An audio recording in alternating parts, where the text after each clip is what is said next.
Já se perguntou por que os donuts têm buracos? Ou por que algumas bebidas alcoólicas vêm intencionalmente com um bicho dentro? Ou então, cara, que diabos é essa monstruosidade? Bom, pegue um garfo porque hoje vamos descobrir a verdade sobre as coisas estranhas escondidas dentro das nossas comidas e bebidas favoritas. Desde como o queijo suíço fica cheio de buracos, até os códigos ocultos nas embalagens de alimentos. E até mesmo explorando a conexão do Oreo com a maior sociedade secreta do mundo. Vamos mergulhar nas razões por trás das coisas estranhas que você vê em comidas.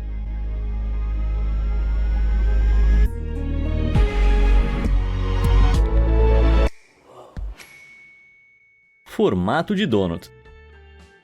Os donuts têm um formato maravilhosamente único. Se chama touro, para ser técnico. E estranhamente, a história diz que o lanche adquiriu seu buraco característico em um barco no século XIX. Segundo a lenda, um marinheiro do Maine chamado Hanson Gregory estava capitaneando um navio em 1847, enquanto comia um prato cheio de donuts europeus tradicionais, que são essencialmente grandes bolas de massa frita. Hanson queria manter as mãos no volante enquanto comia, então começou a espetar os seus bolinhos nos raios do volante de madeira do navio, permitindo-lhe pegar facilmente seu lanche. Os bolos fritos eram muito mais fáceis de comer com um buraco no meio, então Hanson começou a espetar todos eles a partir desse momento, inventando acidentalmente o donut de anel. Essa história de origem é popular no Maine, mas é quase completamente falsa, e o próprio Hanson Gregory a desmentiu durante uma entrevista em um jornal em 1916. Ele ainda afirmava ter inventado o donut de anel, mas explicou que o fez por razões mais práticas relacionadas à maneira como os donuts são fritos. Fazer donuts envolve fritá-los em óleo, então quando você frita um donut sem buraco, a camada externa muitas vezes está completamente cozida antes que o calor alcance o meio. Os donuts europeus tradicionais costumavam ter o centro pouco cozido e o exterior excessivamente duro, até Hanson perceber que se você cortar em formato de anel antes de fritar, o óleo vai cozinhar as camadas externa e interna simultaneamente, fritando o lanche de maneira perfeita. Hanson cozinhou esses donuts em anel em sua viagem, e quando voltou para casa compartilhou a receita com sua mãe, que a compartilhou com seus amigos e assim por diante. Em pouco tempo, os donuts com buracos eram a escolha mais popular no Maine, uma preferência que se espalhou por todos os Estados Unidos. Na década de 1940, uma empresa de donuts chamada Donut Corporation of America verificou a afirmação de Hanson e o nomeou o inventor oficial do donut de anel, confirmando que a famosa guloseima foi oficialmente inventada em alto mar. Yo-ho! Yo-ho! Um donut furado pra mim! Torta Stargaze.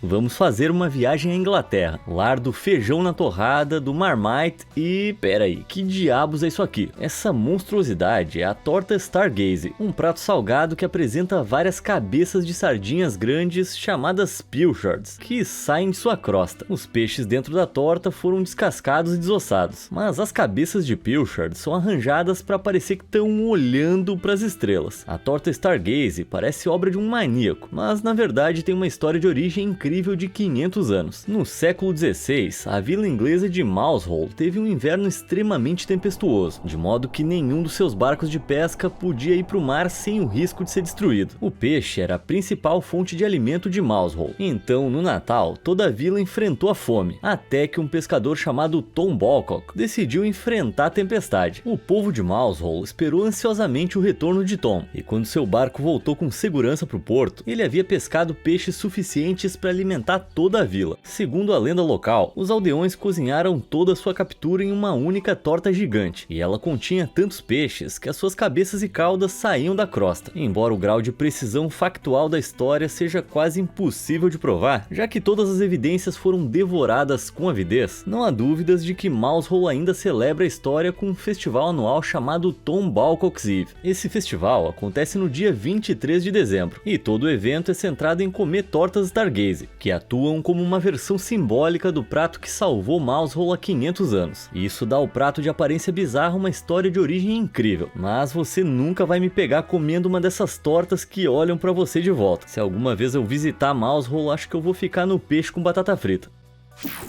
Papo furado.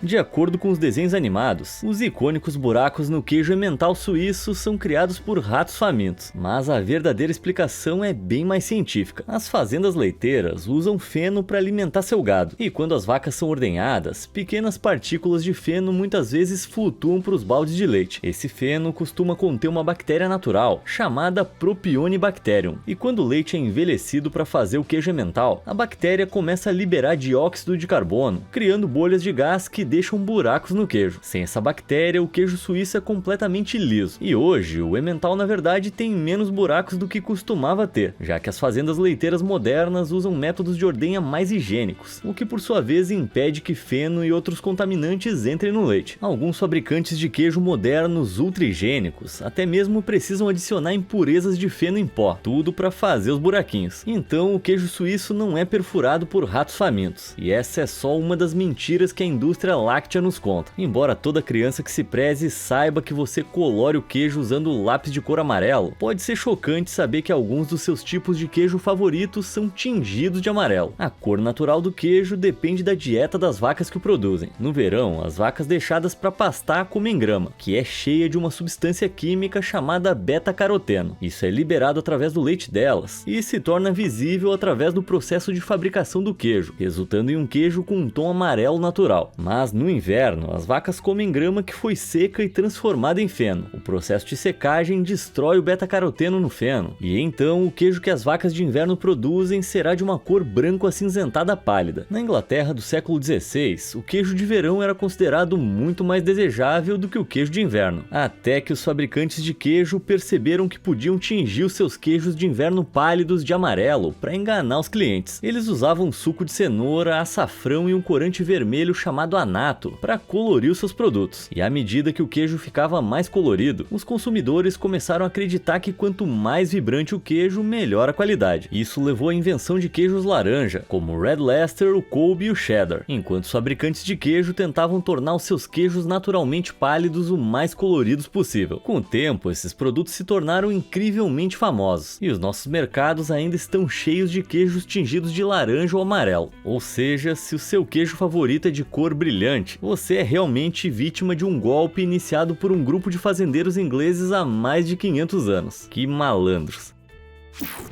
Cola de carne.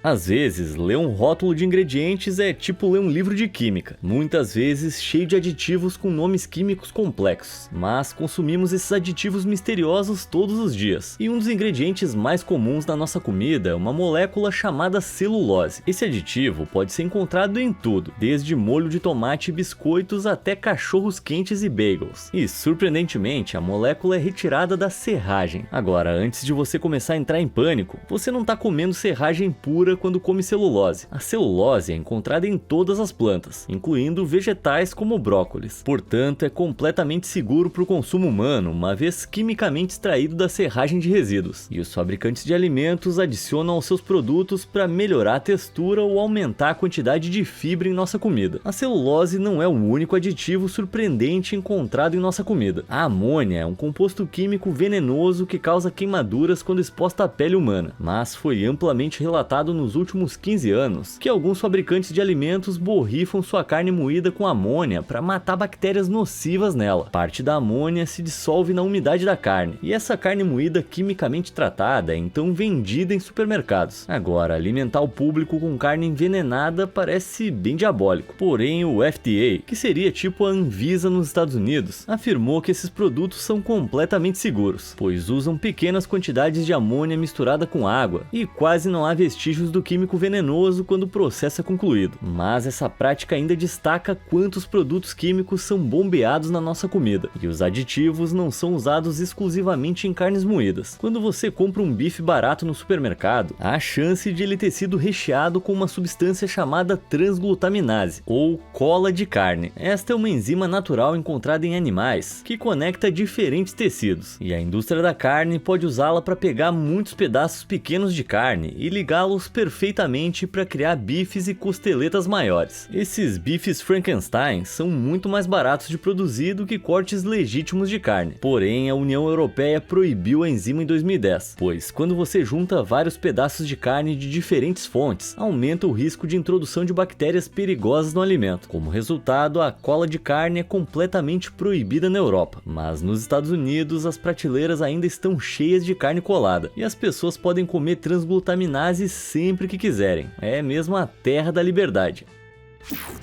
Abóboras pagãs.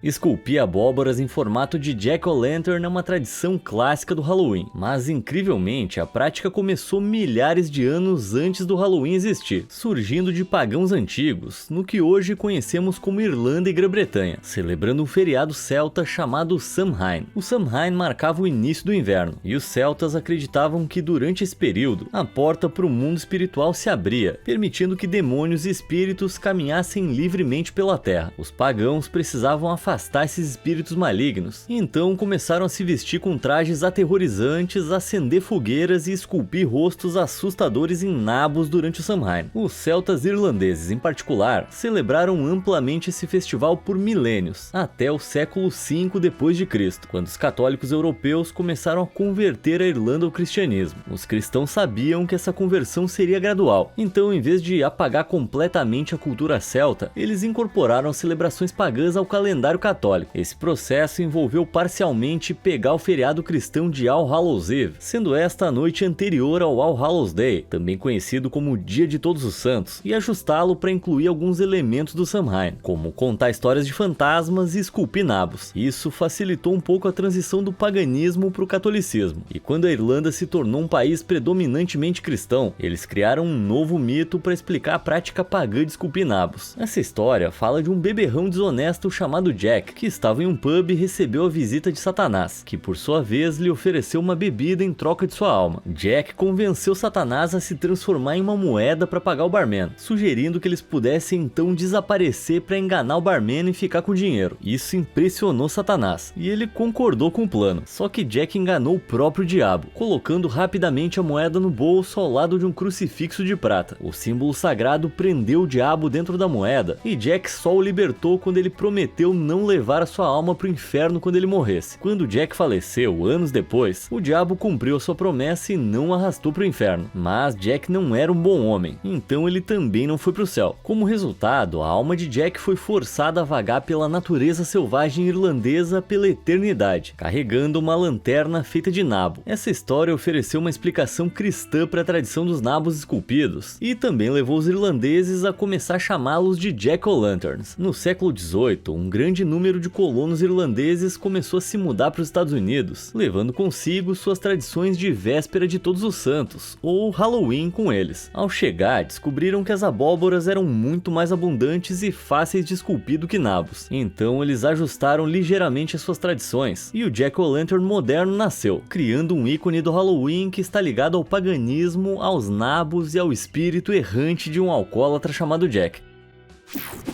Biscoitos conspiratórios.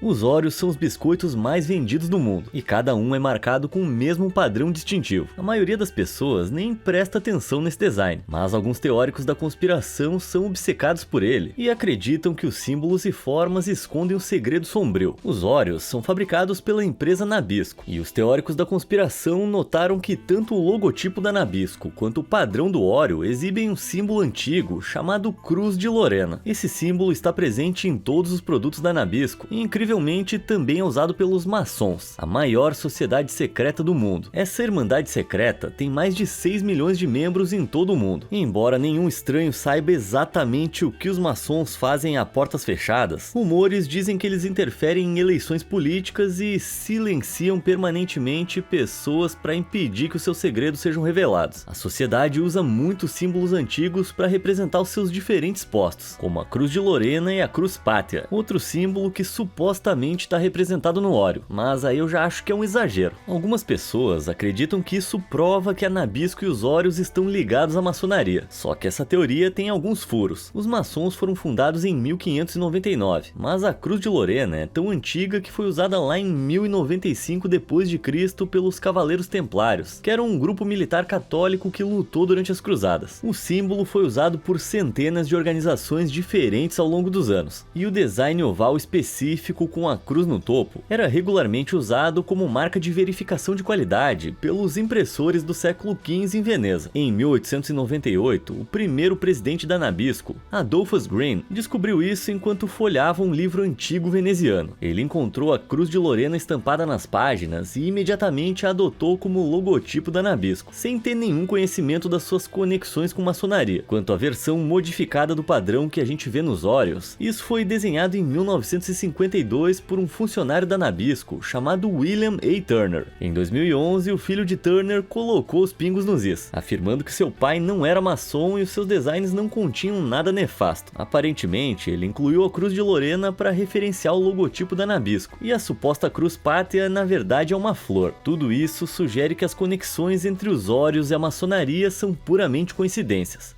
Então, enquanto você saboreia alguns Oreos, nem sequer se dá conta da homenagem que você está fazendo à maior sociedade secreta do mundo. Ou pelo menos é isso que eles querem que você pense. Tem um bicho no meu drink. É bem comum uma bebida alcoólica ser decorada com uma azeitona ou um pequeno guarda-chuva, mas existe uma bebida mexicana chamada mezcal, que contém um enfeite bem mais bizarro. Muitas marcas de mezcal contêm um verme flutuando dentro da garrafa, e essa decoração diabólica tem uma história de origem intrigante. O mezcal é feito fermentando o suco do miolo assado da agave, uma planta que é comumente comida pelo verme chamado maguey. Segundo a lenda, um empresário de mezcal chamado Jacobo Lozano Paz estava fazendo um pouco de mezcal na década de 40, quando acidentalmente assou uma polpa de agave que ainda continha alguns vermes de maguey. Jacobo decidiu beber a mistura de qualquer maneira e descobriu que a bebida infundida com vermes tinha um gosto muito melhor do que a sua receita normal. A partir daquele momento, Jacobo começou a adicionar vermes do maguey a todo o mezcal que fazia, e começou a colocar um verme morto em suas garrafas como uma assinatura. Durante esse período, os americanos presumiram que o mezcal era apenas uma forma mais barata da bebida à base de agave mais conhecida, a tequila. Então, os fabricantes de mezcal queriam encontrar uma maneira de destacar o seu produto nos Estados Unidos. Vendo o mezcal infundido com vermes de Jacobo, eles decidiram copiar a prática, enquanto criavam campanhas de marketing que afirmavam falsamente que o verme do maguey era um enfeite tradicional mexicano que atuava como alucinógeno, afrodisíaco e amuleto da sorte. Essa campanha de marketing funcionou, e hoje muito do mezcal vendido nos Estados Unidos vem com um verme adicionado. Porém, o mezcal tradicional no México raramente vem com verme, e algumas pessoas até insistem que a lenda original do feliz acidente do pequeno verme de Jacobo é um pouco mais do que uma manobra de marketing em si. Eita, achei confusa demais essa história. Acho que eu preciso tomar umas. Ô garçom, traz aquela do verme. Saco de ar. A vida tá cheia de decepções, e não tem nada pior do que abrir um saco de batata frita e descobrir que ele tá apenas meio cheio. Abrir um saco de ar é bem decepcionante, mas você deve saber que os fabricantes de chips não estão tentando roubar seu dinheiro. Eles têm um motivo bem válido para não encher esses saquinhos até a borda, pelo menos parcialmente. Acontece que o ar dentro desse saco não é um ar normal, é na verdade gás nitrogênio, que é intencionalmente canalizado para embalagem. Se o oxigênio entrasse em um saco de chips, ele ia deixar todos eles rançosos. Então os fabricantes deixam um espaço em cada saco que podem encher com nitrogênio, que é um gás inerte que não reage com o alimento como o oxigênio, dando ao produto uma vida útil mais longa. Essa bolsa de nitrogênio também é projetada para agir como uma almofada, que evita que os chips sejam esmagados no transporte até o seu mercado local. Essa bolsa protetora é conhecida como Slack Fill, e embora pareça injusto, ela realmente nos impede de acabar com um saco cheio de migalhas mastigáveis e rançosas. Não sei vocês, mas eu não consigo evitar a sensação de que ainda poderiam colocar pelo menos mais um pouco de batatas fritas lá dentro. Segredos das embalagens.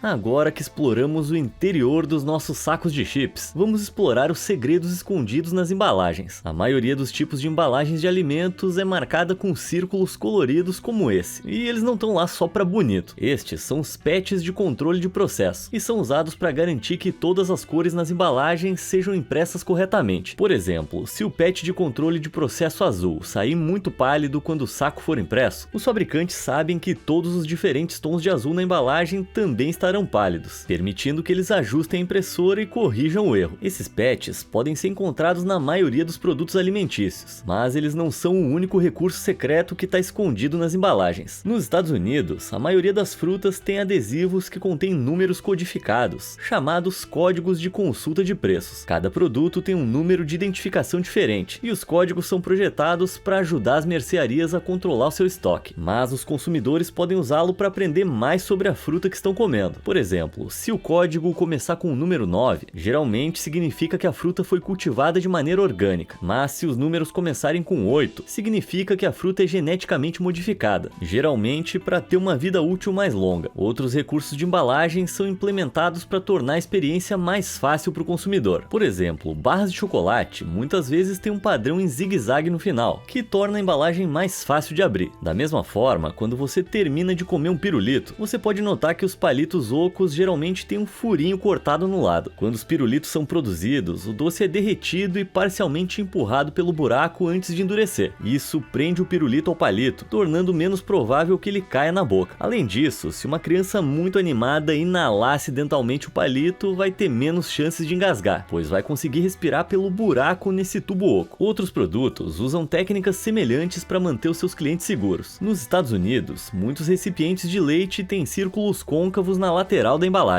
Se o leite tiver vencido, as bactérias dentro dele vão começar a produzir gás, e esse gás vai empurrar contra o círculo recuado, pressionando para fora, mostrando ao consumidor que o leite não é seguro para beber. Esse círculo côncavo também funciona como amortecedor, caso você deixe a embalagem cair, já que quando o recipiente cai no chão, a força faz com que o círculo estoure. Isso absorve parte da energia da queda e impede que a embalagem exploda, salvando você de limpar o chão e chorar pelo leite derramado. Manchas na gema. Dizem que o café da manhã é a refeição mais importante do dia, e pra mim não tem nada melhor do que ovos fritos pela manhã. Mas o seu café da manhã já foi arruinado por quebrar um ovo e descobrir uma mancha vermelha na gema? Essas marcas sinistras são chamadas de manchas de sangue, e muita gente acha que significam que o ovo foi fertilizado.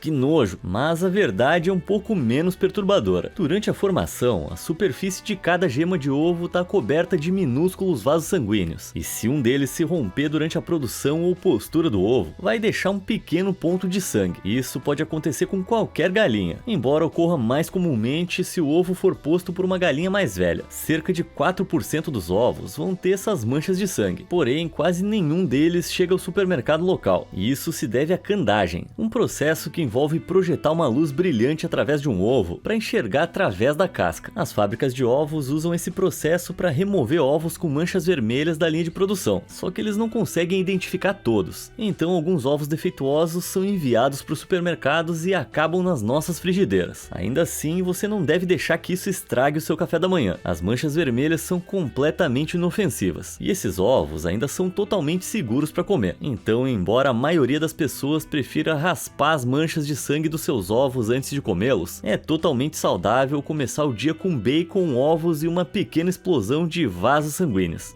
A delícia! Comida mofada. Quando o assunto é comida, ninguém faz isso como a França, uma terra onde uma refeição pode consistir em um pãozinho, 4 cigarros, 6 caracóis e uma fatia de queijo mofado. Tá, mas falando sério, a culinária francesa é deliciosa, e os queijos azuis da França estão entre os tipos de queijo mais populares do mundo. Mas muitas pessoas não sabem por que começamos a comer queijo mofado, ou como podemos comer o queijo fúngico sem ficar doentes. Bem, muitos tipos comuns de mofo produzem micotoxinas venenosas que nos deixam deixam doentes quando ingeridas. Porém, o queijo azul é feito com um tipo muito específico de mofo, chamado Penicillium roquefort. Essa cultura de mofo ainda produz micotoxinas que são venenosas para ratos e cães, mas são perfeitamente seguras para humanos comerem. Isso permite que os fabricantes de queijo façam queijo azul, e eles fazem isso adicionando o Penicillium roquefort ao leite no início do processo de fabricação. À medida que o queijo envelhece, o mofo também cresce, e eles fazem esses furos no queijo durante o processo de maturação para criar veias ocas em que o fungo possa crescer. Embora o inventor original desse processo seja uma fonte de debate entre os historiadores do queijo, acredita-se amplamente que o queijo azul foi descoberto acidentalmente na Europa Central já em 800 a.C., tendo provavelmente se desenvolvido em queijos armazenados em cavernas com temperaturas e níveis de umidade naturalmente favoráveis a mofos inofensivos. Desde então, o queijo azul se tornou um dos alimentos básicos mais populares da culinária do queijo, permitindo que os amantes da comida se empanturrem com mofo com segurança. Dito isso, lembre-se que o mofo usado no queijo azul tem que ser o Penicillium roquefort ou outra espécie de Penicillium comprovadamente segura. Não dá para raspar o mofo da parede do banheiro e espalhar em biscoitos. Essa seria a receita para o desastre. Cogumelos curiosos.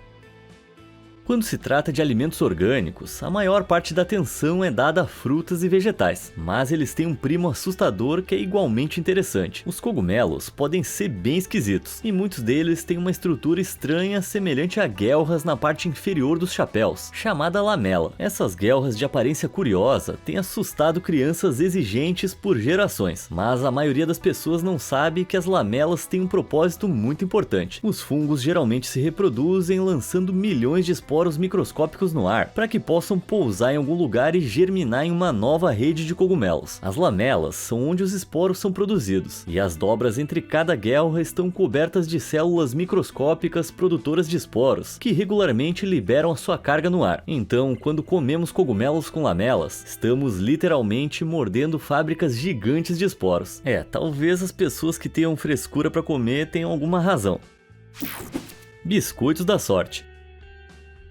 Os biscoitos da sorte são um alimento básico dos restaurantes chineses, então a maioria das pessoas presume que os lanches que revelam profecias são uma sobremesa tradicional da China. Porém, os biscoitos foram inventados nos Estados Unidos, e o fato é que a sua história realmente começou no Japão. Na cultura japonesa, um omikuji é uma previsão escrita da sorte que é distribuída em templos e santuários. E em Kyoto, algumas lojas vendem omikujis que são entregues com um biscoito tradicional. Esse lanche é como uma versão grande e saborosa de um biscoito da sorte. E quando os imigrantes japoneses se mudaram para os Estados Unidos no século XIX, eles trouxeram a receita com eles. Com o tempo, chefes japoneses na Califórnia modificaram essa receita para fazer uma sobremesa doce com o papel da sorte assado dentro, criando o biscoito da sorte moderno. Mas durante a Segunda Guerra Mundial, o Japão e os Estados Unidos estavam em guerra, e o governante dos Estados Unidos colocou mais de 2/3 dos japoneses americanos que viviam no país em campos de detenção, causando o fechamento da maioria dos negócios japoneses. À medida que os restaurantes japoneses começaram a fechar, os restaurantes chineses decidiram começar a vender biscoitos da sorte, e eles ficaram incrivelmente famosos. Quando a guerra terminou em 1945, a maioria dos americanos acreditava que a sobremesa originalmente veio da China, e essa reputação permaneceu. Hoje, poucas pessoas conhecem as origens japonesas do biscoito, e eles ainda são considerados um dos lanches chineses mais populares dos Estados Unidos. Não importa a origem, eu simplesmente adoro biscoitos da sorte, e de qualquer forma eu já sei o meu destino quando eu como comida chinesa, o resto da noite deitado no sofá que nem uma jiboia.